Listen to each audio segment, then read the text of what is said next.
Module 28, Site-to-Site IPsec VPN Theory. In this section, first I will start with VPN overview, virtual private network, what is VPN, right? And then IPsec VPN. We'll understand like difference between both VPN in general and IPsec site-to-site VPN. And then VPN connection components like iGateway, tunnel interface, IK and IPsec crypto profiles. Phase 1 and Phase 2 negotiation of Internet Key Exchange Protocol, main mode versus aggressive mode. And in Phase 2, we'll also understand like difference and similarities between ESP and AH, that is IPsec protocol, and IPsec mode, tunnel and transport mode. And even also I'll explain route node VPN versus policy based VPN or domain based VPN, right? And then finally we'll end up the discussion with configuration steps in this section, right? And then in lab, of course, we will do multiple scenarios there in the lab demonstration. I mean, like IPsec site-to-site VPN configuration between Palo Alto network firewalls, between Palo Alto and Cisco router, route-based VPN configuration, policy-based VPN configuration. So I will show you like different ways to configure IPsec site-to-site VPN, right? First thing first, and the first is like understanding what is VPN in general, virtual private network. So in general, VPN is like any tunneling technology that extends private networks over shared network infrastructure. And VPN not always necessarily means encryption, right? Because MPLS VPN, GRE tunnel, of course, is a VPN. VPLS, Virtual Private LAN Service, is a VPN service. Metro Ethernet, yes, or Q-in-Q tunneling is VPN. Even frame relay, yes, tunneling technology. L2TP, layer 2 tunneling protocol or point-to-point tunneling protocol. And of course, IPsec, yes, is another VPN, SSL VPN. So there are different types of VPNs, right? Layer 2 and layer 3, because MPLS VPN like layer 3 GRE tunnel, VPLS is like virtual private LAN service, layer 2 VPN, Metro Ethernet is layer 2, Frame-relay is layer 2, L2TP, PPTP, they are all layer 2 VPNs. So VPNs can be like layer 2, layer 3, right? Layer 2 or layer 3 means any tunneling technology, right? Any tunneling technology. So if here like there is a network here, another network, LAN network, and if there is a tunneling technology, okay, between both the gateways to extend private networks, and media here, the transport is shared, can be internet, can be MPLS, can be Metro Ethernet, any like infrastructure, but shared media infrastructure, I mean, so it's a VPN, right? So VPN not always necessarily means security or encryption, no, right? Because GRE tunnel, of course, in GRE tunnel, there is encapsulation, but no encryption, right? Let me very quickly take this example. So here, if there is one router, R2 is another router, R3 is another router, there are three routers, and one network connected with this R1 and the R3, and they both have routes to each other. R1 has routing information about the R3 network, 30 network. R3 has information about the 10 network, but router R2 sitting in the middle of like both R1 and R2 doesn't have any route to 10 or 30 network, right? So, but if we want to route traffic, between these two networks, 10 and 30. So what we can do, we can create a GRE tunnel between R1 and R3, right? A tunnel here. and we can put the traffic inside this tunnel, right? So if we want to send traffic from 10 network to 30 network, so and the traffic is tunnel, the packet is is inside this GRE tunnel, so yes, can be successfully routed. Why? Because the original packet, after the encapsulation, for example, if the let me take the example of ICMP packet, a ping packet here, IP. So original IP address source, let me take one IP, destination 30001. So GRE tunnel means what? Adding two additional header to the original packet, right? One like GRE header, another one is new IP header. So new IP header means source and destination will be that of like R1 exit interface and R3 interface, like the tunnel termination point. So tunnel source IP address, for example, 1.1.1, tunnel destination point is 333. So 111 is here, 33 here, 3.3.3. So now R2 will look at the outermost IP header only. This one. Do I have information, routing information about the 3? And yes, since 3 is the directly connected network segment, so R2 will now successfully route packet to the R3. When packet reaches R3, then R3 will look at the outermost IP header. And if it finds its own IP address, 333 is the R3 interface IP address. So further de-encapsulation, a packet will get de-encapsulated and this original packet will be taken out, right? And original packet means now destination IP is 30001. So now R3 understand like 30001 is my like directly connected network segments. So this way routing is done, right? So if we they put the traffic inside any tunnel, we put the any packet inside the tunnel means what, like encapsulated packet is further encapsulated inside another header, right? It's a tunneling technology. So this way you understand like VPN in general, VPN means any tunneling technology that extends private network or networks over shared network infrastructure. But since we are studying Palo Alto firewall, so definitely I'm not going to talk about IPsec VPN. Sorry, I'm not going to talk about MPLS VPN or virtual private LAN service or Metro Ethernet here. No, I'm not going to talk about that. I'm going to talk about IPsec VPN. IPsec VPN and first IPsec site-to-site VPN, right? IPsec site-to-site VPN.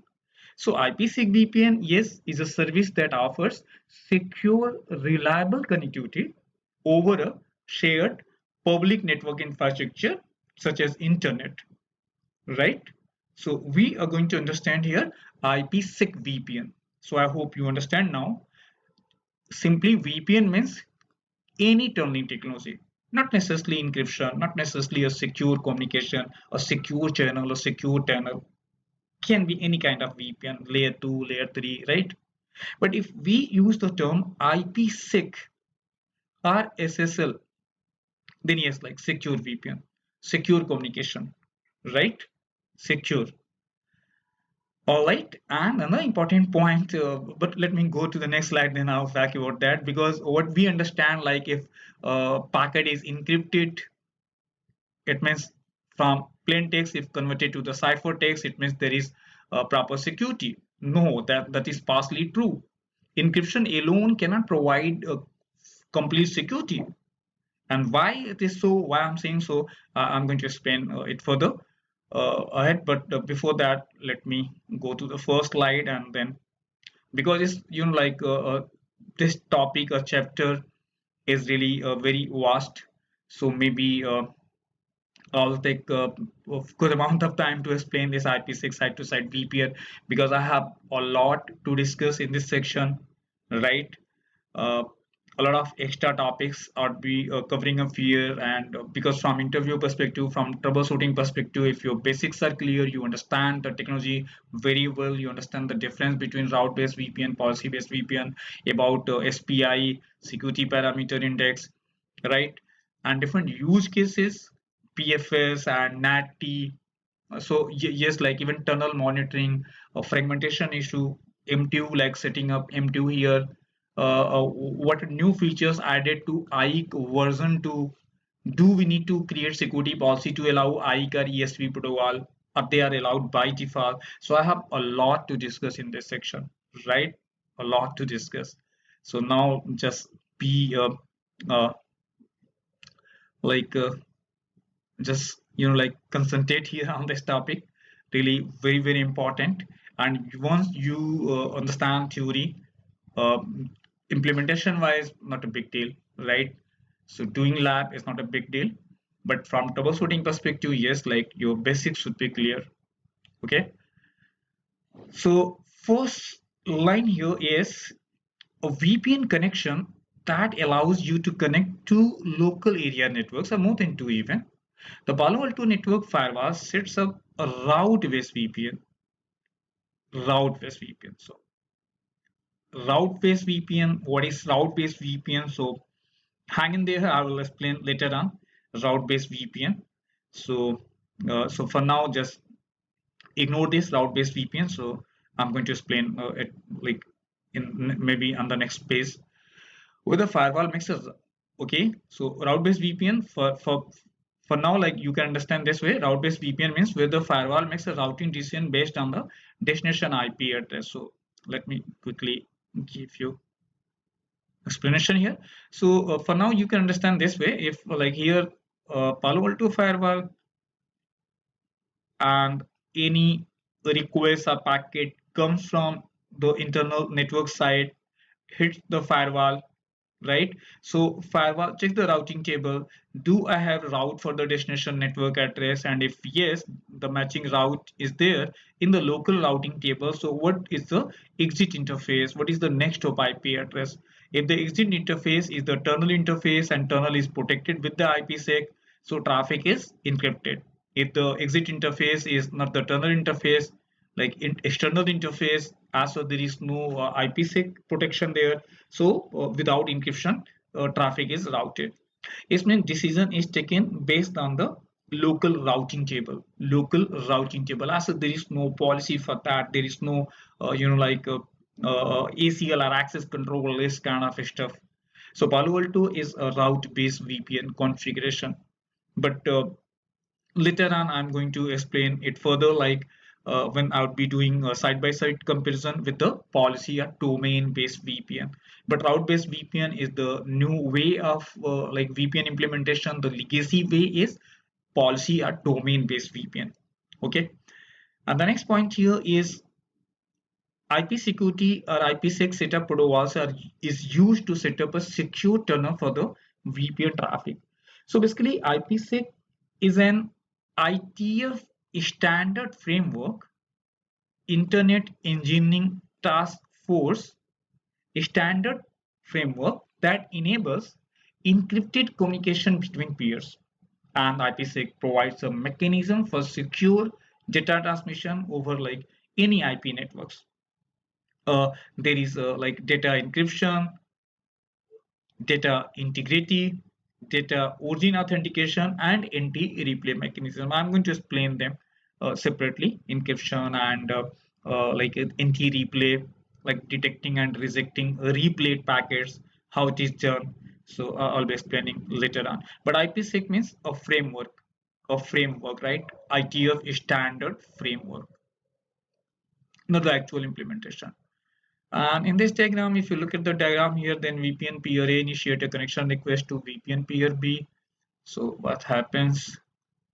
If the security policy permits the connection, VPN peer A uses the iCrypto profile parameters phase 1 to establish a secure connection and authentication.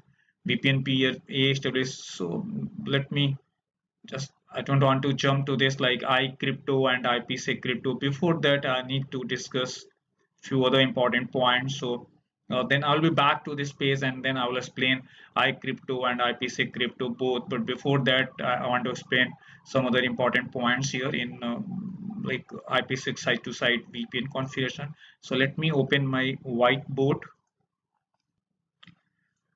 As I mentioned, like IPsec means data encryption, and for this data encryption there are different algorithms like DS, triple DS, DES, digital encryption standard, AES 128 or AES 256 bits. The next one is data integrity. For that, like message digest 5, secure hash algorithm 1, SHA-256, also anti-replay mechanism. And the fourth one is data origin authentication. All four. And why? Because here the transport is internet. Internet is the WAN transport. So one site here, maybe PA2,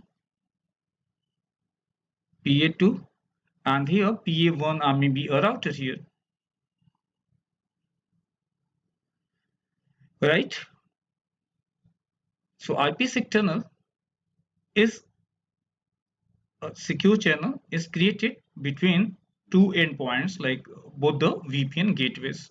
That's why IPsec tunnel. So this way, like both LAN A or LAN 1 and LAN 2, they both securely communicate with their private IPs. I mean, like no need to do the netting and all that, because IPs will get encapsulated inside ESP, and some additional headers are added to the original packet. I'll explain that later on. So in this, like the important point to understand here is in this communication, like sending packet from LAN 1 to LAN 2, right? Data encryption alone cannot provide the complete security, right? Only encrypting the data will not provide the complete security. Why? Because there are some additional header, they are not encrypted, like the outermost IP header, and another header like ESP header. Technically, if I talk about this, and IP header, say they both are not encrypted.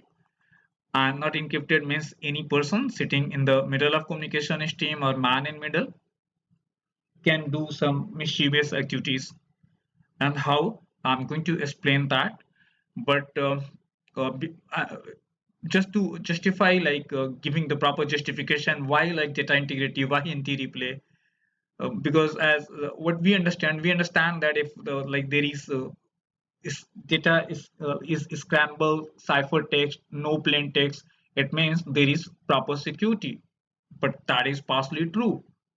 Encryption alone cannot provide the complete security, and that's what I want to explain here first, and then I will go to the next topic. However, IPsec VPN, this VPN, of course, there is a security risk here, security challenge, and that is why we are going to talk about like IPsec in detail further.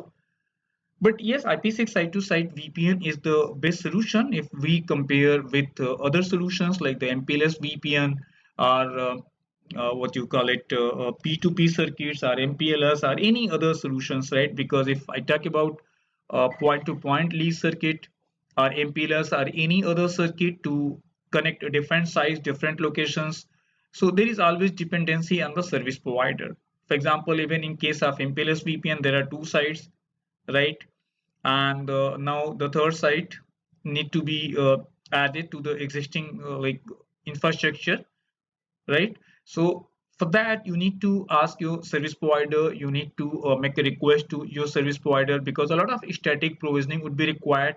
Your service provider will do like like will create VRF, do will route RT export import and all that. A lot of static provisioning by the service provider is required. And even in case of P2P circuit is very lengthy process, because uh, if like you just like talk to any telecommunication provider, so first like they will check like whether there is proper feasibility or not.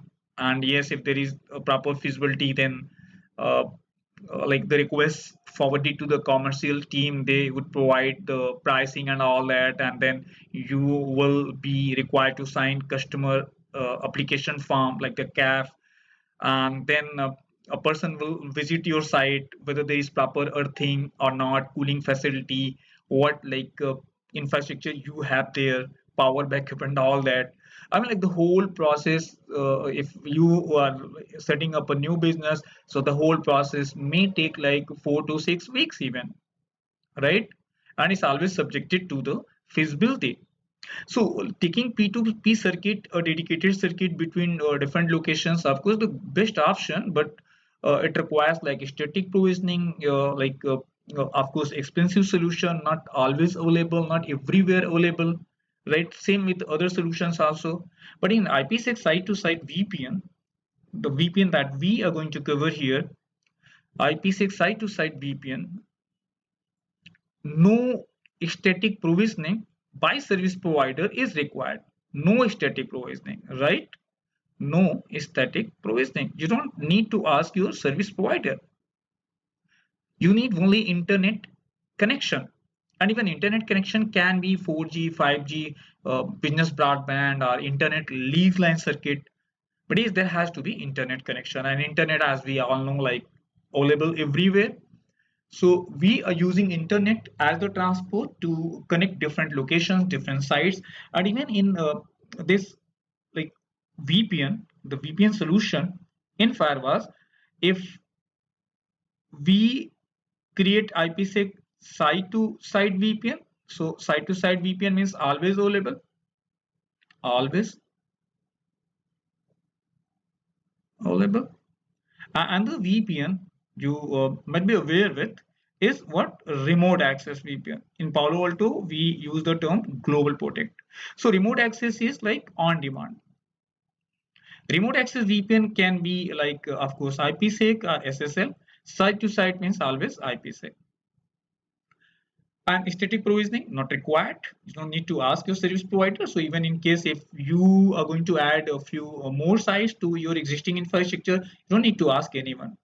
Of course, there are like protocols used in IPsec, like I was talking about this IKE protocol, ESP protocol, but like they are allowed by default, so you really don't need to talk to anyone. Like just allow these protocols around. All right, so at least you understand like the benefits of IPsec site-to-site VPN and also the challenge. I mean, like the security risk, because here like we are not using any private cloud; it's a public cloud, internet, right? So yes, there is always a risk involved in it, right? It's not privately circuit.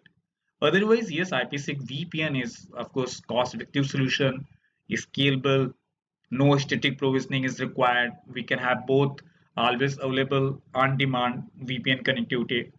Okay, but let me again start with the same point. Why encryption, anti-replay, data integrity, data origin authentication, all four required here in IPsec VPN. So I'm going to take a non-technical example and then I'll be back to this technical discussion. So let us assume uh, here like there is a bank ATM and it's a bank server here,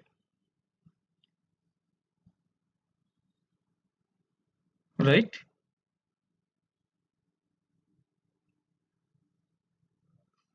Okay, and on the bank ATM you like have deposited here, let's say 100 USD in your account. So this information need to be reflected here on the server, need to be updated, right?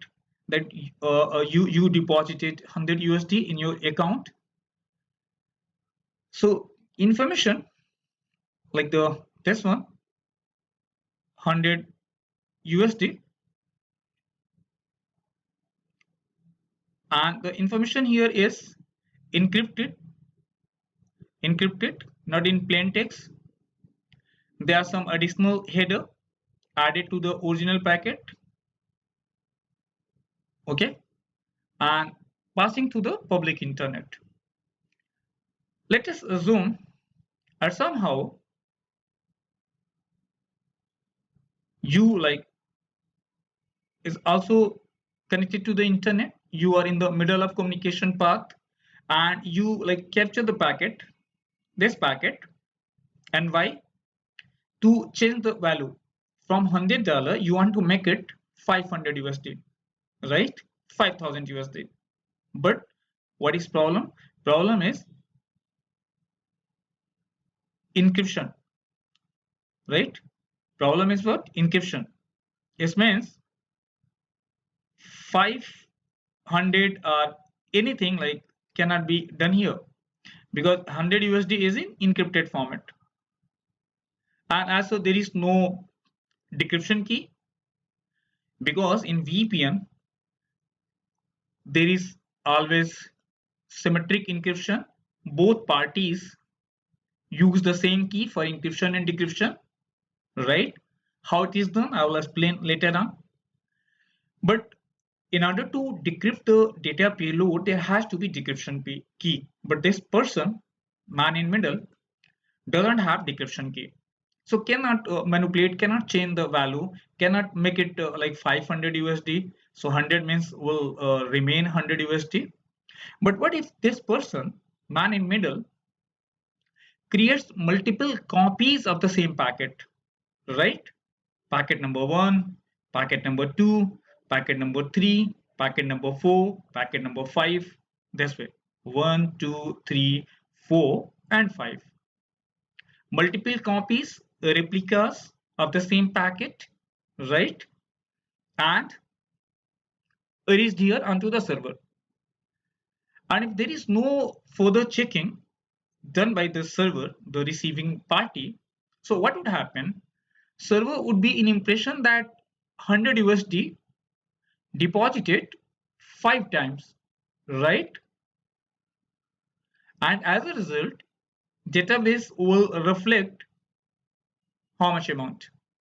500 USD, okay? 500 USD.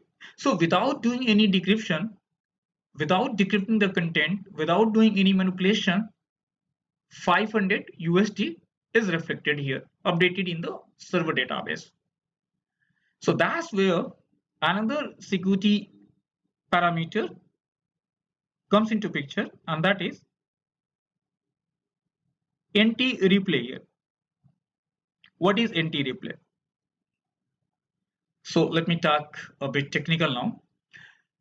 So one of the header added to the original packet is ESP header in IPsec VPN. ESP, I will talk about this protocol later on, encapsulating security payload. And here inside ESP header, there is important attribute, and that is sequence number. And there is SPI also. SPI I will talk later on. Sequence number, right? Sequence number. I hope you understand like sequence number. Sequence number is inside this ESP header. ESP is encapsulating security payload, right? Now, whenever like multiple copies are created here, like 1, 2, 3, 4, 5, and if they all have same sequence number, packet number 1, 2, 3, 4, 5, if they all have same sequence number means sequence number is same. Sequence number here, for example, 1, sequence number 1, sequence number 1, 1, 1. So here on the server side, if sequence number is checked by the server, by the receiving parties, so can be easily identified that packet number 2, 3, 4 and 5 are duplicate packets, right? Duplicate packets. Why? Because they all have same sequence number 1, because sequence number is basically a 32 bits value, a counter that is incremented by 1 each time a packet is sent to the same address and uses the same security parameter index. Just ignore this security parameter index for now. So basically sequence number protects against replay attacks, this replay attacks, right? So because of sequence number 1, 2, 1, 1, 1, 1, this kind of attack is protected. So here sequence number is playing very important role here. So with sequence number, not possible, right? So not possible here. NT-replay, it means duplicate packets will get rejected by the receiver. Okay, duplicate packet get rejected. So here sequence number, and sequence number is inside ESP header encapsulating security payload header. So ESP, this sequence number means NT replay, right? But what if the attacker is very like this one, not attacker, the man in middle is doing something very smart work. It means multiple copies are created, and since ESP header is readable, not encrypted. Sequence number is also can be is readable, basically not encrypted. So this person, like the man in middle, can also change sequence number. Then what would happen? I mean, like the first copy, and here sequence number is 1. Then next, this time sequence number 2, and can be done. Why? Because ESP is not encrypted. Not encrypted, plain text, right? So now what would happen now? If sequence number is also changed, so this anti-replay mechanism will not work then, right? Here comes the third security feature, that is data integrity. Data integrity check ensures that packet has not been tampered in the transit path. How it is done? So basically a hash value is computed. Hashing is done. Hash value is computed including ESP header. Hash value is computed including ESP header, excluding outermost IP header.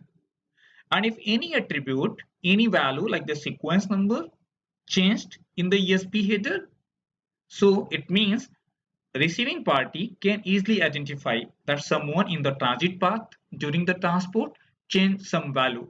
Why? Because hash value is not matching, right? So with this hashing algorithm, data integrity is checked, is required also. And the fourth and the last one is data origin authentication, right? Data origin authentication. So basically in IPsec VPN, all four,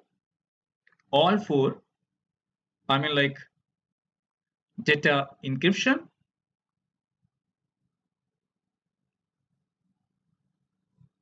and data integrity, anti-replay mechanism, and fourth is data origin authentication. All done, right? To provide complete security, not only encryption.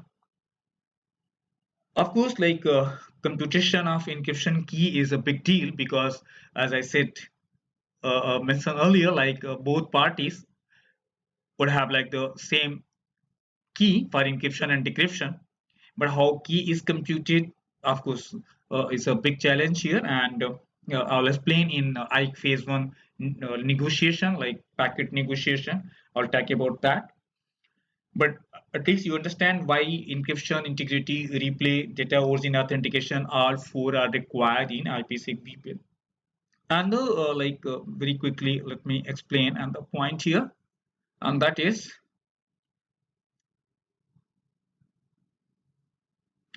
uh, a high level overview of like the packet flow. So here if VPN gateway A, and another VPN gateway B, LAN site, public network here. A computer on the local LAN site, IP address 10.1.1.1, and the machine behind VPN gateway B and IP address 172.16.1.1. Host 1 wants to communicate with host 2. Let's say just like host 1 wants to ping host 2 IP address. So a packet generated from the host one, and like this ICMP, ping, and IP header.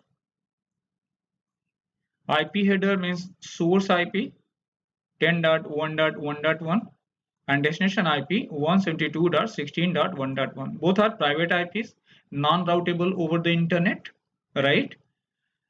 Now VPN-A checks the routing table. Do I have route for 172.16.1.1? And if yes, there is a route. So what is the exit interface? So if it's a tunnel interface, tunnel 1, tunnel 1, and tunnel is protected with IPsec, protected with IPsec, protected tunnel, protected with IPsec, right? This tunnel. So if VPN finds routing table in the local routing table that yes, I have route for 172.16.1.1. Exit interface is the tunnel interface. Tunnel is protected with IPsec. So now VPN understand that I need to put this packet, ICMP packet, inside the tunnel. Good so far? Inside this tunnel, IPsec tunnel, right? Okay. So what happens next? Packet is further, this packet is further encapsulated and encrypted, right? Encapsulated and encrypted. It means the original packet ICMP IP, original packet, additional header is added. Additional header means like two headers here, ESP header and new IP header. Apart from two additional header, another ESP trailer and ESP authentication are also added to the original packet. ESP trailer is like placed after the encrypted data, contains like padding, pad length, and next header. In fact, this ESP trailer and ESP auth or authentication data is like variable length. In fact, so authentication field, this one contains an integrity check value ICV, which functions as a digital signature that is computed over the remaining part of the ESP, right?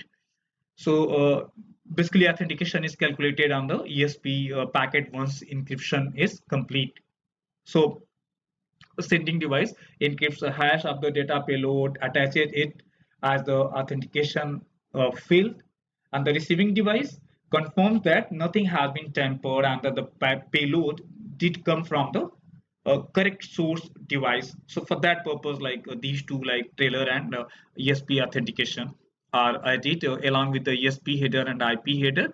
So packet number 2 don't need to get into for the detail of ESP trailer and authentication, ESP header. For now, I will explain ESP header in detail later on.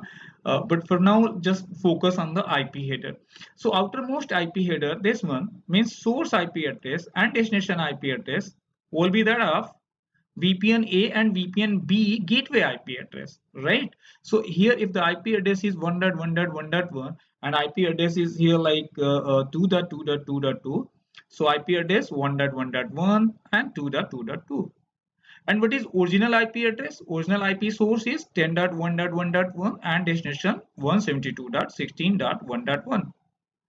So devices in the middle of communication path like the ISP router, internet routers, and all other routers doing routing over the internet, they will only look at the outermost IP header here, IP header only for the routing purpose, right?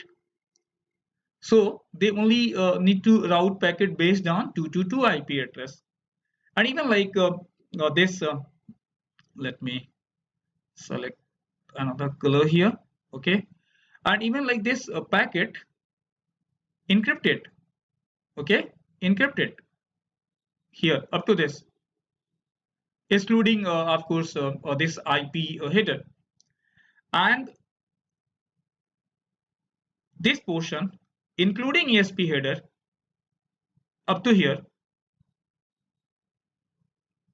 authenticated, right? If any parameter, any value inside even the ESP header changed, then can be easily identified.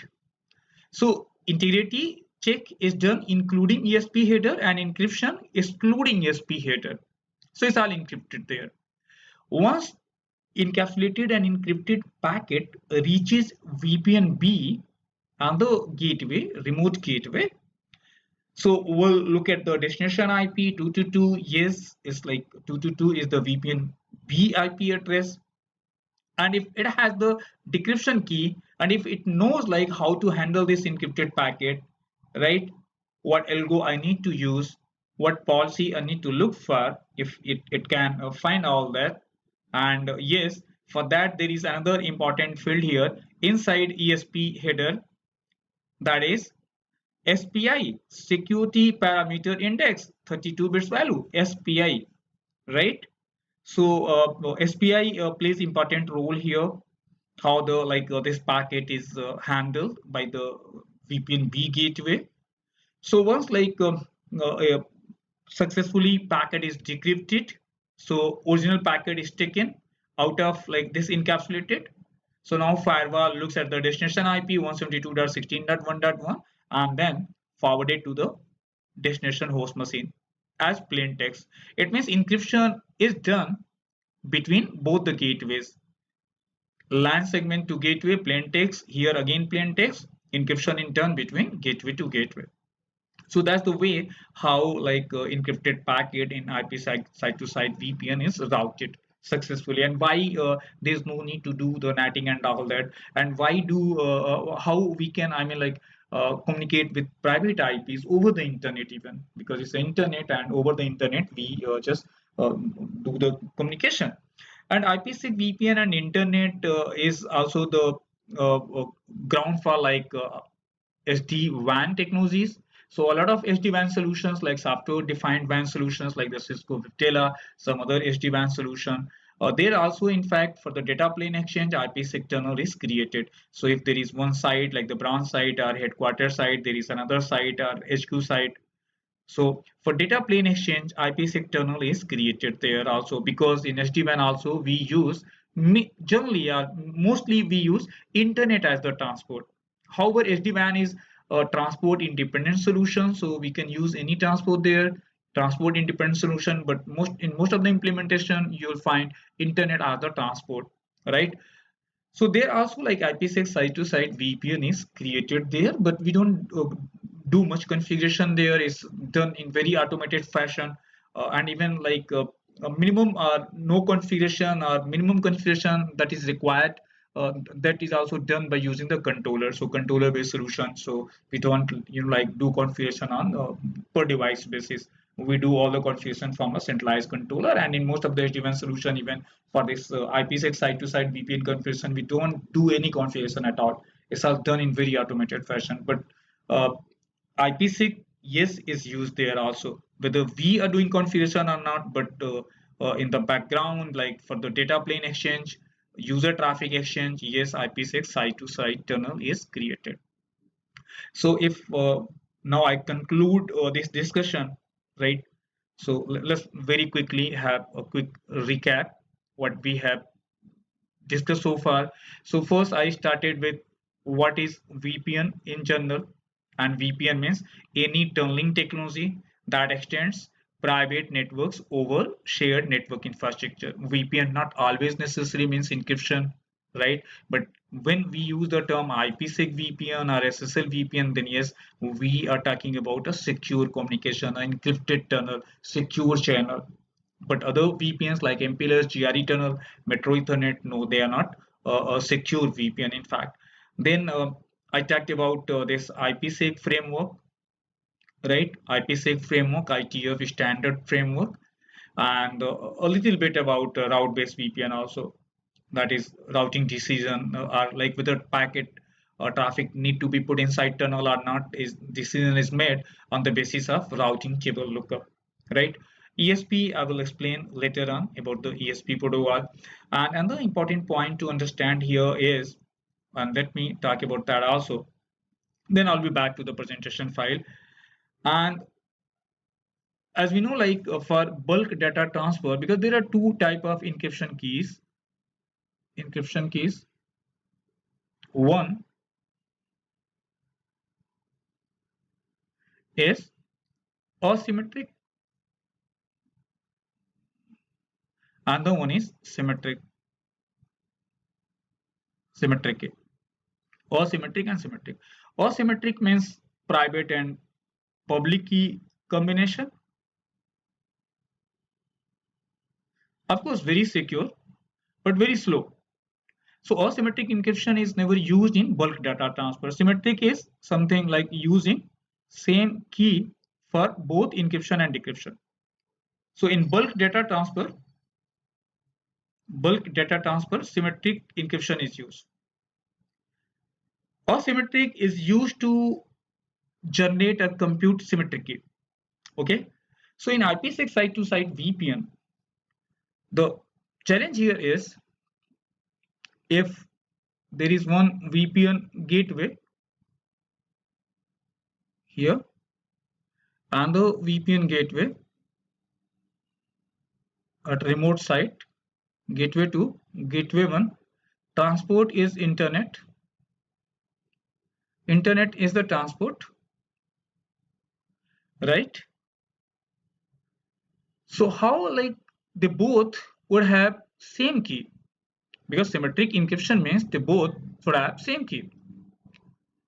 So what happens if any packets that reaches hits VPN gateway from the LAN side, and as said, there is no IPsec tunnel negotiated between both the parties, but gateway one like check the routing table, and yes, it is determined that the packet need to be encrypted, put in the tunnel, but there is no tunnel.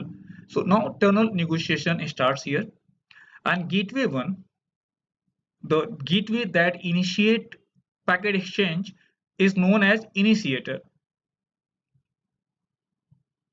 right? And the gateway is responder. Initiator will send the proposal message, right? And by default, no gateway is configured to act as an initiator or responder. That is possible in Palo Alto firewall. We can do that also. For example, if one of the gateway has DHCP assigned IP address, right? If one of the gateway, let's say VPN gateway 2, doesn't have a static IP, DHCP assigned IP address that keeps on changing every time.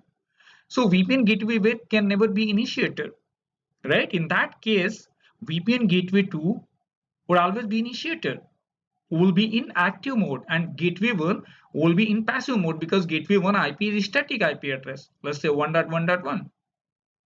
So gateway 1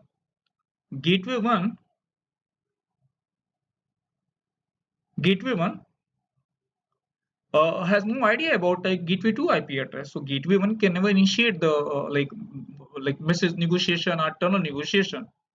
So in that scenario, yes, we can configure like gateway 1 as passive, gateway 2 as active. Otherwise, by default, as there is no active and passive mode configuration, any gateway can be initiator or responder. So what happens if gateway 1 send the first packet here, first packet,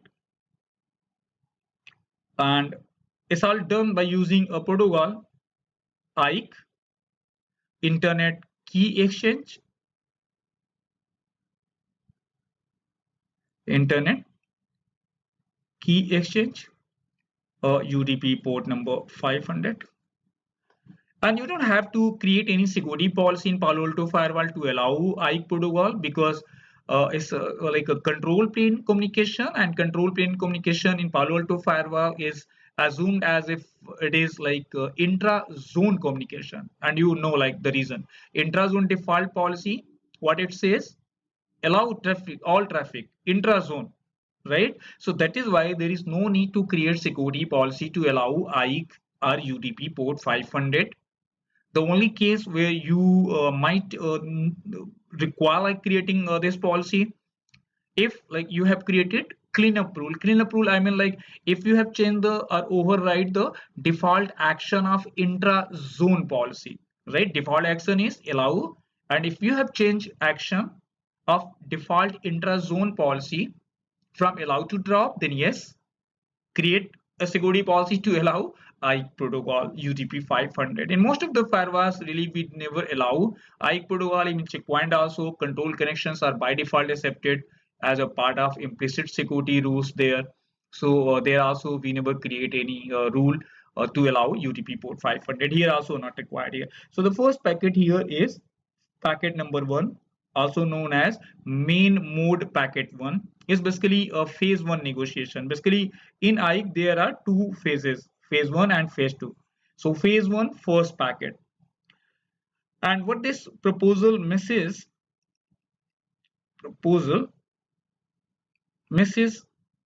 would have.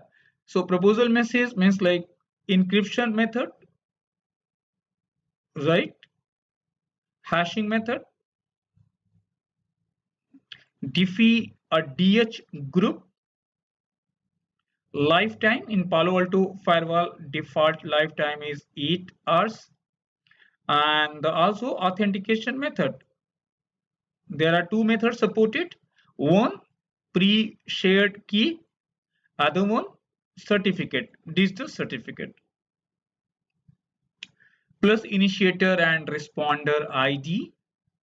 So all the information are there in packet number one, proposal message, main mode one, IKE phase one negotiation, right? Now VPN gateway 2, like the responder, will look at the proposal message, mainly security attributes, and if VPN gateway 2 also supports the same encryption, hashing, Diffie-Hellman, lifetime, and authentication method, so agreement message is sent by VPN gateway 2 to VPN gateway 1, packet number 2, main mode packet number 2. So packet number 2 is agreement message, proposal and agreement. So now they both have negotiated, agreed upon common security attributes, encryption, hashing, Diffie-Hellman, lifetime, and authentication method, right? And if there is no agreement message received by VPN gateway 2, means something wrong with the security attributes, mismatched security attributes. Okay. So proposal and agreement message, two messages, two packets, and then what next now? Once like negotiation done, packet number one and packet number two. So the next is packet number 3 and 4. So packet number 3 and 4, main mode 3 and main mode 4 means Diffie DH key computation, Diffie-Hellman key computation, right? So we don't do much here like in DH computation, and even like there is no chance of any error message here in Diffie-Hellman computation. Is a mathematical key computation done by like both the parties, VPN gateway 1 and VPN gateway 2, because they both like need to have the same key, in fact the same like security key for doing like further encryption and all that. So they independently run the algo and compute the key, in fact. So DH key exchange is basically public key exchange method, and here like the algo is again different, like in previous Diffie-Hellman group 1 2 4, there are different group here, and group wise means like if I talk about the group 2 means like 1024 bits, group 14 means like 20048 bits, and uh, uh, uh, like in like group 1 to 4, like the algo is like MODP, modular exponential algorithm. So like here like in packet number 3 and 4, like key are derived like different keys, in fact authentication and also derivation key, keying material used to derive keys for like non-ISA campus say are handed over to the IPsec to create own secret key, and also the encryption one. So different keys are like computed here. Encryption key or key material used in encryption process. So in packet number 3 and 4 is all about Diffie-Hellman key computation, DH computation, right? DH computation. So far in packet here in main mode, that is not main mode, let me write down properly here. uh, IKE phase 1 main mode. So main mode 1, main mode 2, proposal and agreement, main mode 3, main mode 4. So first exchange is like proposal and agreement.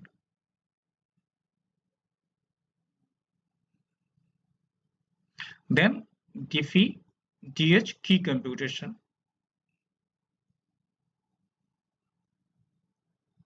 And then main mode 5 and main mode 6. Here VPN peers authentication, right? So authentication method is negotiated in 1 and 2, whether pre-shared or digital certificate, but actual authentication is done here. So in case, even in case if you have typed wrong password on one of the gateway, so 4 messages would be exchanged, and then in packet number 5, message number 5, there would be error message, right? Once all 6 messages are successfully exchanged between both the parties, means phase 1 tunnel is created. Then another negotiation, that is phase 2 negotiation, starts here. Phase 2 tunnel, also known as quick mode, because it's really very quick. In phase 2 negotiation, again encryption method, hashing method. In Palo Alto firewall, even Diffie-Hellman group, that is key computation is done again here, right? Because in Palo Alto firewall there is one feature, PFS, perfect forward secrecy, is enabled by default. Okay, and in Cisco and other like appliances, PFS is disabled by default. So you need to take precaution when you configure, you are going to configure IPsec tunnel between Palo Alto and some other vendor gateway, right? Because PFS, I've seen like PFS is disabled in almost all VPN gateways except Palo Alto. In Palo Alto, by default, PFS is enabled, right? PFS is enabled means Diffie-Hellman key computation is done in phase 2 also. If PFS is disabled, it means Diffie-Hellman computation is not done in phase 2. Like Diffie-Hellman key computed in phase 1 is used in phase 2 to derive phase 2 keys, right? For the phase 2 derivation, key derivation, IPsec key derivation, phase 1 key material is used. Key plus some advanced key material, extra key materials are used here. So if you want like full security, so definitely you should enable PFS. So if it is enabled, so it means Diffie-Hellman key computed in phase 1 key is not used to derive or compute phase 2 key. So whenever phase 2 key is computed, every time Diffie-Hellman key is again computed. And here the lifetime is by default an hour, right? So in phase 2, 4 security attributes are exchanged. What is not exchanged here? Authentication method, right? In phase 1, 5 encryption, hashing, Diffie-Hellman, lifetime, and authentication method. Authentication method is not exchanged in phase 2. Correct? Good so far? Plus IPsec protocol. Like here we have the choice ESP or AH. I will talk about both later on. And IPsec mode, tunnel or transport. But in Palo Alto, we don't have choice to choose between. Right? Is always tunnel mode. But what is transport and tunnel mode? I'm going to talk about that also. So in phase 2 negotiation, encryption, hashing, Diffie-Hellman, lifetime, IPsec protocol, that is ESP, mode is by default tunnel here in Palo Alto firewall. These informations are exchanged in phase 2. So once done, both tunnels are successfully created, phase 1 and phase 2, then only user traffic and data plane traffic can pass through the VPN gateway device. It means in VPN, there are two tunnels. Two tunnels are created, right?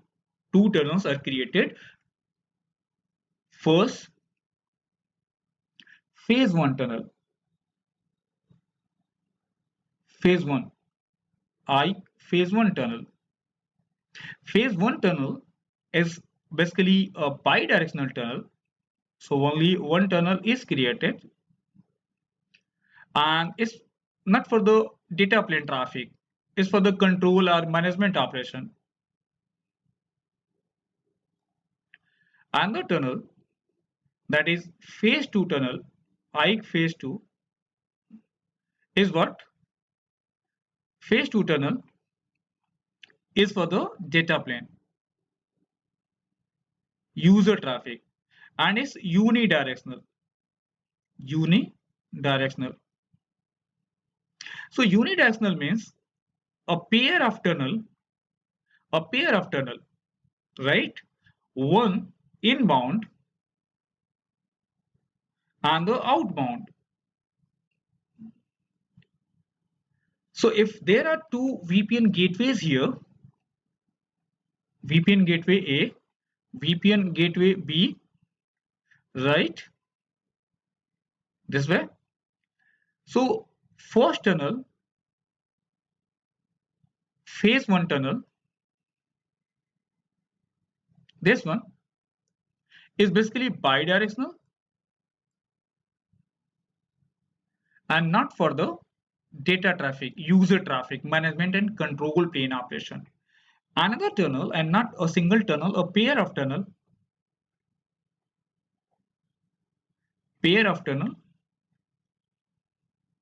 is created and known as phase 2 tunnel. Phase 2 tunnel. And phase 2 tunnel means unidirectional. So if it is used for inbound, so for B, outbound. For B, inbound. For A, outbound.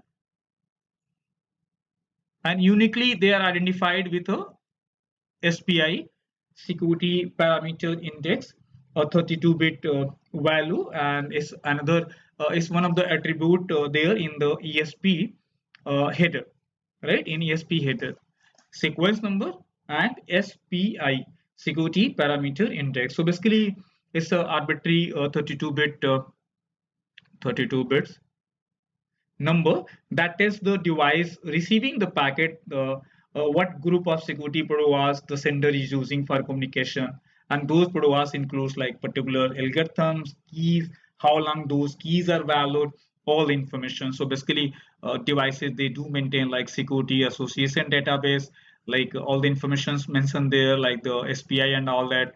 And by looking at the SPI receiving gateway, understand like how I need to packet or how I need to process the packet. So if I take an example here, so you can understand this way. If there are two switches like switch 1 and switch 2, and a trunk port here, right? Trunk port, you understand, like that allows multiple VLANs, data frame of multiple VLANs to pass through. So VLAN 10, VLAN 20, VLAN 30. So what happens, like at the trunk interface or trunk port, VLAN tag is added, right? VLAN tag. So data frame and then .1q header. .1q header means like the source VLAN ID apart from some other information. And what's the role of source VLAN ID?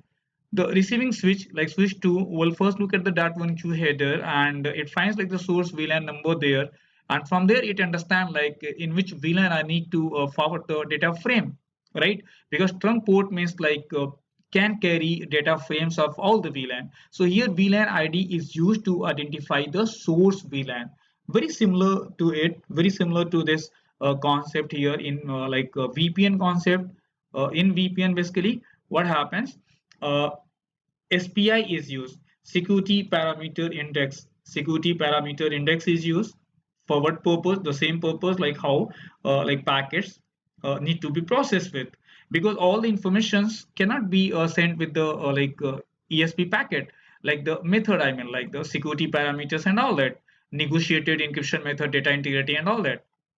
Instead of sending all the information with each packet, SPI number, a 32-bit arbitrary value is mentioned there, right? And just by looking at the SPI, even the receiving device understand like how I need to process. So for that purpose, SPI is used security parameter index there.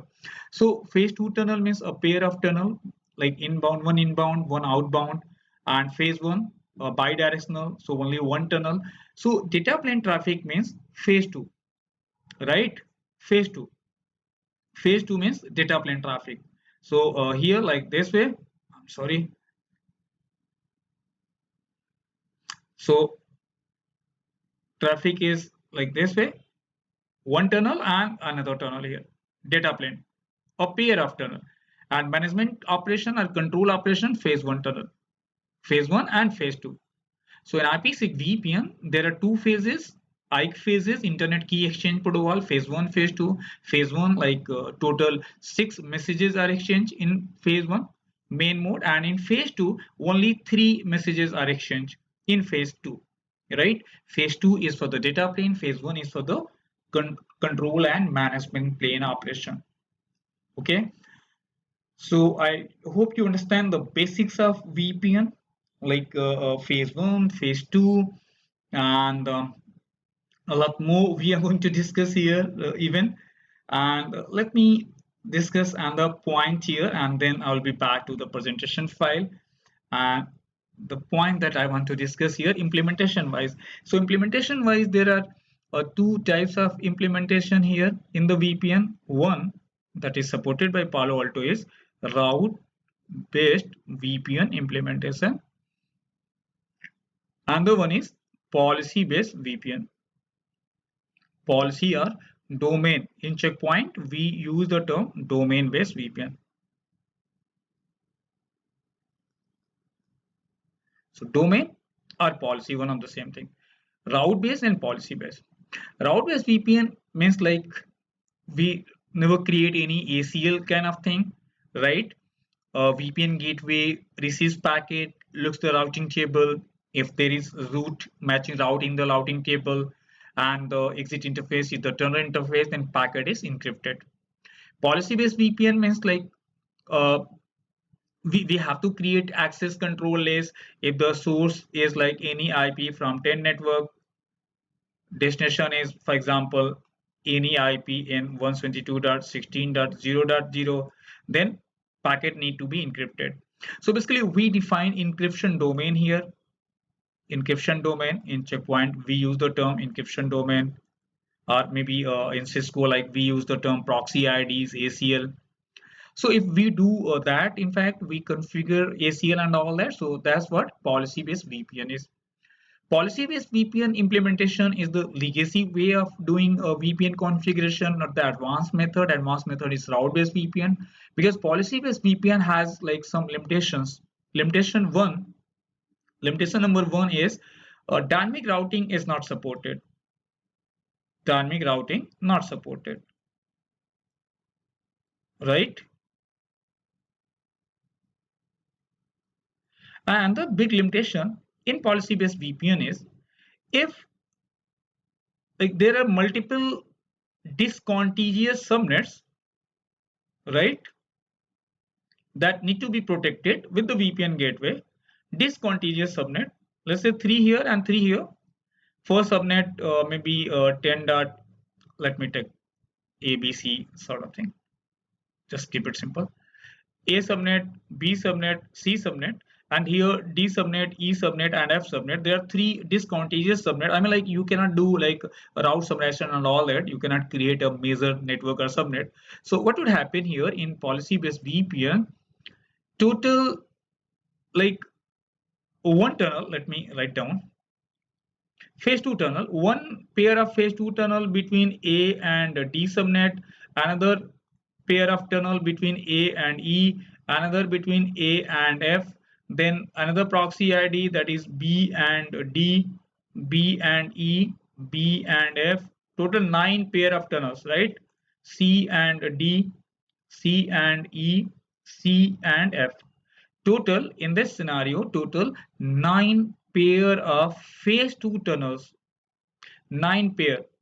Phase 2, I'm not talking about the phase 1, phase 2 tunnels, right? One pair tunnel for one pair of network or subnet.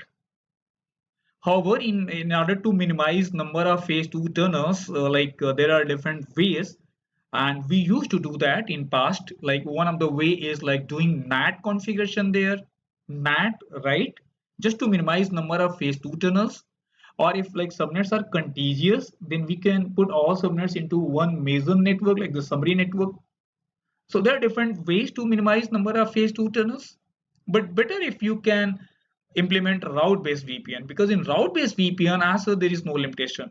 In route-based VPN, yes, dynamic routing is supported. You can run any routing protocol. On top of that, you just create a tunnel, and on top of that, you can enable any routing protocol, right? In route-based VPN, so you are not forced to do dynamic route, static routing. I mean, apart from dynamic routing, even in route-based VPN, no matter like how many networks or subnets are behind each VPN gateway, only one pair of phase 2 tunnels, right?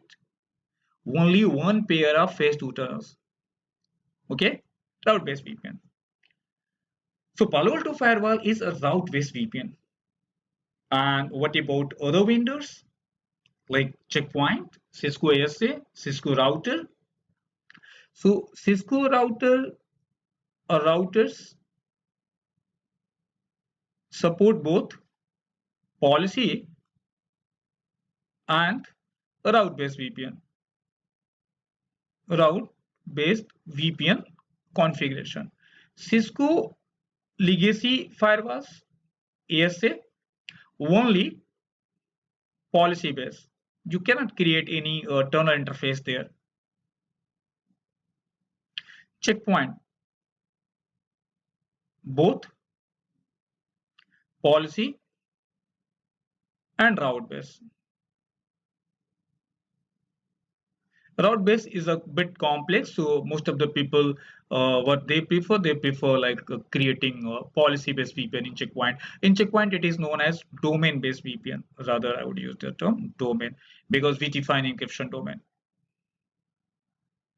Palo Alto route based VPN. So what would happen if like I have a Palo Alto firewall in one site, right, and a Cisco ASA remote site? So can we set up IPsec tunnel here between a Palo Alto and ASA firewall? Yes, we can do that. How? Because ASA supports policy-based VPN, Palo Alto route-based VPN. But in Palo Alto, we can, if required, then we can specify proxy IDs. In the lab, I will show you, right? I will take one scenario where like I'll be using policy-based VPN on one side and route-based VPN on Palo Alto, right? So in one of the scenario, I'll take one router configured with policy-based VPN and Palo Alto configured with the route-based VPN, and I will show you how to use proxy ID. But yes, proxy ID, yes, can be used. So with the help of proxy ID even, we can set up IPsec tunnel with ASA firewall, right? Of course, we will lose, benefits of route-based VPN in that case, but uh, it is possible because implementation-wise, like route-based or policy-based, not negotiated in any message. I mean, like in main mode one, main mode two, packet one, packet two. No, it's not like exchange there. So it's all about like the configuration wise. So in Palo Alto, yes, we have this proxy ID. So now I hope you understand like difference between both policy based VPN and route based VPN also. Okay, so route based VPN is the advanced method, VPN implementation method. Policy or domain based VPN is the legacy one. So I hope you understand that as well. So now I'm going back to my presentation file. We have talked much about like the VPN theory part, and now I'm going to open my presentation file and let's see what we have on like in presentation file on the next pages.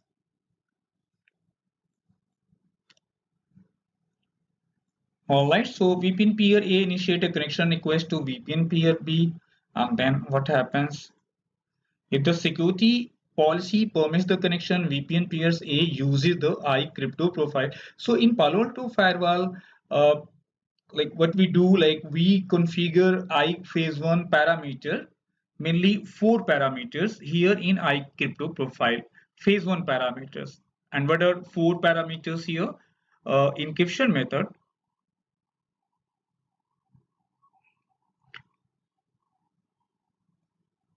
uh, hashing, lifetime, and Diffie-Hellman group, right? Four attributes are configured here in iCrypto profile, and the other like a local IP, local VPN gateway IP, remote peer IP, and pre-shared key for authentication configured in another object known as iGateway object here. iGateway. So both like iCrypto profile and iGateway, they both complete phase one configuration plus like pre-shared key and local and remote IP. So like the crypto profile is attached with this iGateway. So first we create iCrypto profile. iCrypto profile is attached with the iGateway, right? And for phase two configuration, we create in Palo Alto IPsec crypto. So iCrypto means phase one parameter plus iGateway also. And IPsec crypto means phase two. In Cisco, iCrypto is known as ISACamp and IPsec is something like transform set. But in Palo Alto, we use the term iCrypto and IPsec crypto, right? In lab, I will show you. So VPN peer A establishes the VPN tunnel using the IPsec crypto, that is phase two profile, which defines the phase two parameters. So phase one and phase two. And you understand like phase two means data plane tunnel, phase one management or control plane tunnel. Phase one and phase two common security attributes. I mean like same encryption, authentication, Diffie-Hellman lifetime with one difference, that is authentication method. Authentication method is exchange only in main mode one, that is phase one, not in phase two. And in Palo Alto, phase two means PFS is enabled. Because of that, Diffie-Hellman group is uh, also exchange in phase two in Palo Alto firewall. Because of this feature, PFS, perfect forward secrecy, right? PFS is enabled by default. If you want to disable PFS in Palo Alto firewall, yes, you can do that. So that is also possible here in Palo Alto firewall. You can do that. And plus in IPsec crypto, we also specify like whether we want to use ESP or AH. What's the difference between both? I'm just going to explain that. But we also specify mode wise here, like we don't have option to select tunnel and transport mode in Palo Alto firewall, but in checkpoint in Cisco routers, yes, there is option to choose between transport and tunnel mode. And let me explain what is transport and tunnel mode. So if I use the term tunnel mode, tunnel mode. So tunnel mode means like encrypts layer 3 and above, layer 3 and above. It means the original packet like IP, TCP, data, it's all encrypted, layer 3 and above, and then additional header is added. What about tunnel mode or transport mode then? Transport mode is something where transport mode. So transport mode means encrypts layer 4 and above, layer 4 and above. It means TCP or UDP header and data encrypted, and then here IP header original, and then ESP. So it's a very rare transport mode, and transport mode I've seen like being used there in the DMVPN, dynamic multi-point VPN, whenever we do like GRE over IPsec, because GRE is another like protocol that encapsulate puts its own header like GRE header plus one IP header. And if you are also using ESP, so again in ESP there is ESP header plus IP header. So there is no point of adding two IP headers, right? So that is why in GRE over IPsec we prefer to use transport mode. But unfortunately, in Palo Alto firewall, there is no option to choose between tunnel and transport mode, right? There is a default here, and default is what? Tunnel mode, only tunnel mode. So as such, no option here to choose between. So you cannot do your selection here. So there are different components, VPN components in Palo Alto, IKE Gateway, tunnel interface, tunnel monitoring, a good feature, IKE for VPN, and IKE version 2 is like optional. You can, if you want, then yes, you can. Uh, IKE version 2 is supported, of course, here. Default version is IKE version 1, right? IKE version 1. But if you want IKE version 2, to use here in Palo Alto firewall, then yes, you can use that also, right? So IKE version 2, IKE version 1, both are supported here. And let me a little bit talk about IKE version 2 also, because default is IKE, is basically IKE protocol version 1 and 2. So version 2 is like has some advanced features. For example, there is a built-in NAT traversal functionality here. And what is NAT-T? So if your VPN gateway is behind a NAT device like this, VPN gateway is behind a NAT device, right? So as we understand, like ESP packets means IP header and ESP, and TCP IP is all encrypted.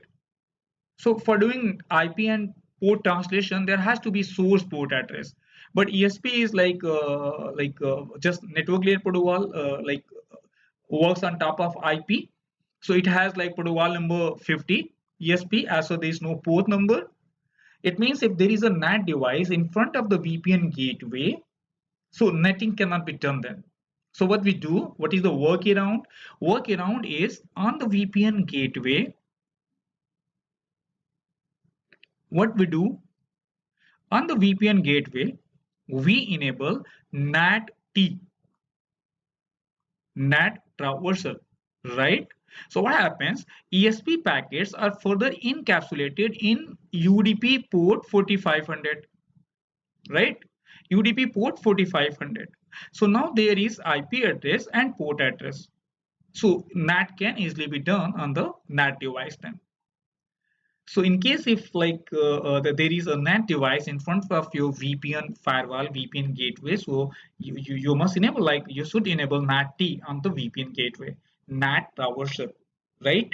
NAT traversal, and there then UDP 4500 port number is also used there. But in IKE version 2, you don't have to do like manual you don't have to manually enable NAT-T. There is built-in NAT-T functionality. In Cisco router also, I've seen like NAT-T auto discovery. So NAT-T is automatically discovered there. So if required, then automatically enable. But in Palo Alto or some other platforms, you have to enable that manually. But in IKE version 2, IKE version 2, there is built-in NAT-T functionality. Even in IKE version 2, another good feature is like tunnel liveness check. It replaces the DPD, dead peer detection, used in IKE version 1, like because path or tunnel liveliness means like re-establishes the tunnel if it goes down. But in DPD is like dead peer detection only. So DPD means like if tunnel is down, then DPD never tries to re-establish the tunnel. Whereas in path like tunnel liveliness supported in IKE version 2 means if tunnel goes down, then it tries to re-establishes a tunnel, right? Even cookie activation threshold is also there in IKE version 2, and the messages even like exchange, like message exchange has been cut down in IKE version 2. So as such, there is no main mode, there is no aggressive mode in IKE version 2, right? So main and aggressive mode all gone. In fact, a lot of DAS protection mechanism there, denial of service, IKE DAS protection. I mean, so IKE DAS protection is also there, and as there is no phases, there is no main mode, and basically we use the different term in IKE version 2.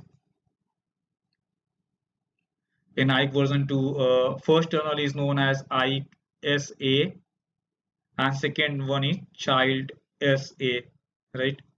So it's something completely different nomenclature here, right? So, but it's still like most of like organizations like they have IPsec with version 1 only. However, version 2 is strongly recommended. So even like if possible, then you should always go with this IKE version 2 implementation instead of IKE version 1. But again, like if the remote VPN gateway device is the old device, right, doesn't support IKE version 2, so definitely you have to go with IKE version 1 because they both are not compatible with each other. All right. So iGateway is the next object. The Palo Alto network firewalls are firewall and another security device that initiate and terminate VPN connections across the two networks are called iGateway. So iGateway means VPN gateway. So in iGateway object configuration, we specify local IP, remote IP, pre-shared key. We also attach iCrypto profile, right? I will show you in the lab how it is done. Okay. Tunnel interface is similar to your GRE tunnel. A tunnel interface is a logical or virtual interface that is used to deliver traffic between two endpoints. Very true. The tunnel interface must belong to a security zone. So as we know, like in Palo Alto firewall, whether like interface is sub interface, logical interface, loopback interface, tunnel interface, they all need to be in security zone. Mandatory, right? Layer 3 interface means IP address. So do we need to assign IP address to the tunnel interface? I mean, like here, if there is a VPN gateway A, VPN gateway B, and a tunnel is created here. So do we need to assign IP address to the tunnel interface? Depends. Like if you want to configure dynamic routing, then yes, IP is required, right? IP need to be assigned to the tunnel interface. In case if you want to configure static routing, then tunnel interface IP address is optional, not required. In lab, I will show you both the option, IP and without IP, right? So tunnel interface IP, not a mandatory configuration. IP address is required only if you want to enable tunnel monitoring or if you are using a dynamic routing protocol. So another reason is what? Tunnel monitoring. So if you want to use tunnel monitoring to check the status of tunnel, whether tunnel is up or down. So again, like there has to be layer 3 interface. I mean like the IP assigned tunnel interface. Tunnel monitoring, a good feature. Check connectivity to a destination IP address across the tunnel. And what happens like ICMP packets are exchanged back and forth to verify connectivity, right? Tunnel monitoring to monitor the tunnel. ICMP packets are sent. If destination IP is unreachable, the firewall generates a system log and renegotiates the IPsec keys to accelerate recovery. So good option to configure tunnel monitoring. However, optional configuration. So if you want to skip tunnel monitoring configuration, you can do that. But better if you configure tunnel monitoring also. Okay, IKE for VPN, Internet Key Exchange for VPN.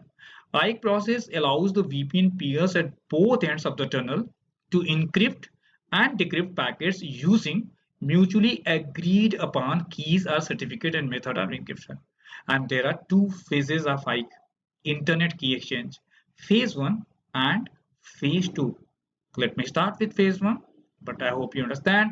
Phase 1, the firewalls use the parameter defined in the IKE gateway configuration and the IKE crypto profile, right? All 5 security attributes, and also they authenticate each other.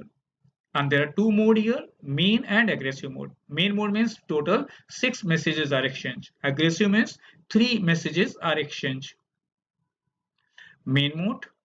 Main mode protects the identity of the peers and is more secure because more packets are exchanged when setting up the tunnel. Total 6 packets. How many messages? 6. Main mode is the recommended mode for IKE negotiation if both peers support it. In Palo Alto Firewall, default selection is auto. Auto, right? Not main, not aggressive. But if remote VPN gateway also support aggressive and main both mode, then main mode is always preferred by the Palo Alto. Even strictly you can set the mode as main or aggressive. One of the use case when we set up aggressive mode in Palo Alto firewall is if like PA1 has like a static IP address, but PA2 DHCP assigned IP address here, right? So first, like PA1 should be configured as like a passive, I mean like responder, PA2 as the initiator, and also like the mode should be aggressive mode there. All right, aggressive mode, fewer packets are exchanged to set up the VPN tunnel and is hence faster but a less secure option for setting up the VPN tunnel. Only 3 packets are exchanged. 3 packets in aggressive mode. Correct. Phase 2. In phase 2, the channel is further secured for the transfer of data between the networks. The IPsec uses the following protocol. There are two protocols, ESP and AH. Which one to use? ESP. Why? Because ESP means encryption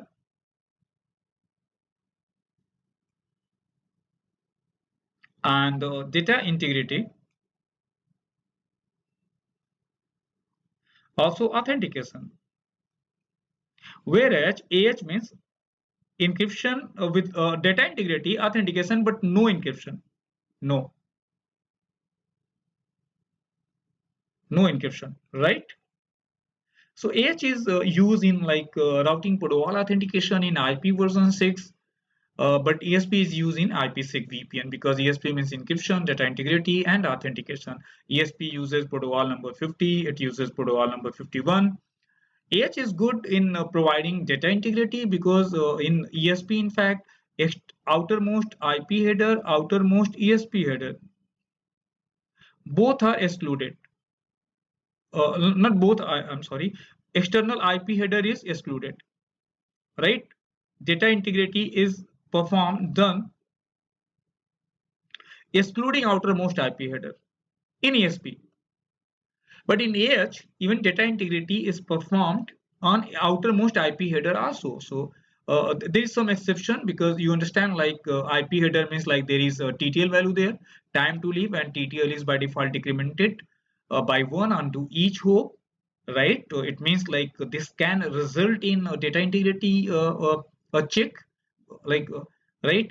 This can like I mean like a TTL value is decremented by 1 onto each hop. It means the data integrity will get failed then, data integrity check, right? But AH is very intelligent and it understand, and in data integrity check even TTL value and some like quality of service, they all are excluded, right? They all are excluded, but other information yes included there. So not all attributes are taken into data integrity check of outermost IP header, but at least AH does that. AH performs data integrity check on outermost IP header also, whereas ESP performs data integrity check but not on outermost IP header, including ESP header, but not outermost IP header. But the benefit of ESP is what? Encryption, right? Encryption, and AH means no encryption. And in which phase we decide whether we want ESP or AH? Phase 2, right? Phase 2. And ESP and AH for the data plane. And another common like problem like I've seen like in real environment is if there are two VPN gateways devices and there is proper IPsec site-to-site tunnel and there is another firewall in between, and if ESP is not allowed here, right? IKE is allowed, ESP is not allowed. So what happens? Problem will be with the data plane. I mean, like status of both tunnel will be shown up, but LAN side users would not be able to communicate, right? Why? Because ESP is getting dropped here. ESP, because ESP is used in user traffic, data plane traffic. So you need to take care of that also.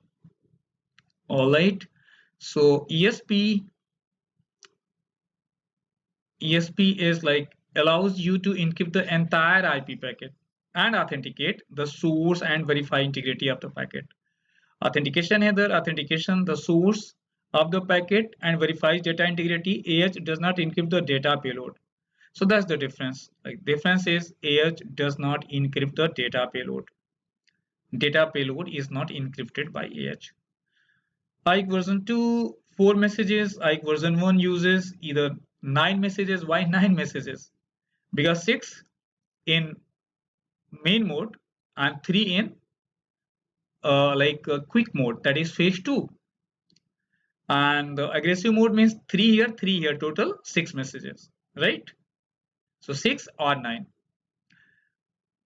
But in uh, IKE version 2, only 4 messages, total 4. Built-in NAT-T, yes, the liveliness check replaces the DPT.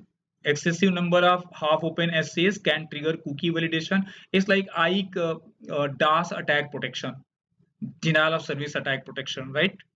Sending out SYN cookies. I'll explain about the cookie validation and all that in zone protection profile section. How to set it up?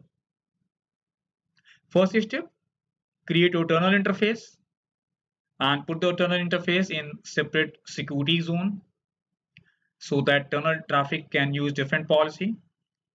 Set up static route, or even you can enable dynamic routing on top of this tunnel interface. Third, iCrypto profiles, that is phase 1. Then iGateway, okay, and then phase 2, and then create IPsec tunnel and attach both iGateway and IPsec profile with it. You'll understand more in lab. Define security policy. Finally, what traffic need to be allowed between both VPN gateways, right? So this way, total there are 7 steps. For troubleshooting, even we can check the log from CLI, from the graphical user interface. We have a couple of debug commands. Even we can check the status of tunnel from graphical user interface mode also, whether phase 1 is up or phase 2 is up. So there are a lot of ways to do the troubleshooting, right? Basic troubleshooting I will talk in this section, but in advanced troubleshooting section, troubleshooting training, in fact, I will cover all common most errors, issues in the VPN, and like how to resolve them, how to isolate the problem, right? In advanced troubleshooting section, a separate training, in fact, not this one, but here in this training also I will talk a basic of troubleshooting. But since there is one dedicated training, specialized training for troubleshooting only, so there I will talk about all common most issues, problems of VPN, right? Because VPN is something like really very important topic. Even we can like talk further like 4 to 8 hours on the VPN only. So VPN is something like very vast topic. So we can discuss more and more like about VPN. Okay, so it was like the theoretical discussion. Next session would be the lab, and maybe uh, a couple of lab sessions like on this IPsec VPN only. And once we have done with the IPsec site-to-site VPN lab implementation, I will take different scenarios in the lab. Like first, like IPsec site-to-site VPN between Palo Alto to Palo Alto, then Palo Alto to Cisco router, then again Palo Alto to Cisco router by using a policy-based VPN, right? And taking multiple subnets, and then I will particularly demonstrate a number of phase 2 tunnels, how they are like increased with as the number of subnets or networks grow, right?